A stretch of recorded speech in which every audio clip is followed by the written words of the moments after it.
লেখাটি কে লিখেছেন তার নাম আমরা কেউ খুঁজে পাইনি, তাই তার নাম উল্লেখ করতে পারছি না, কিন্তু লেখাটি পড়ে আমার একটা অন্যরকম অনুভূতি হয়েছে, তাই আপনাদের সঙ্গে শেয়ার করা।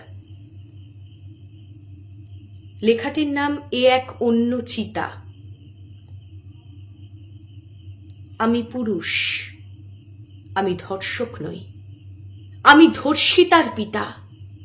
চোখের সামনে দাউ দাউ করে জ্বলছে মেয়ের চিতা। আজও তবু আসে সকাল, আজও নামে সন্ধ্যা।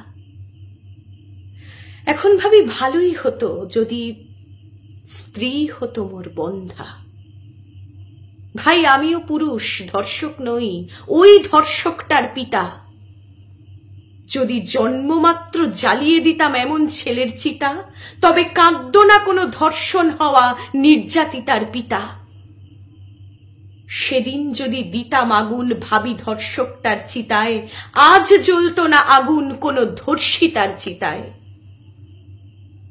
আমার বুকেও জ্বলছে আগুন, নেভাতে কি আর পারি? অনুতাপে কেঁদে বউটা বলে, ভালো হতো যদি হতাম বন্ধা নারী।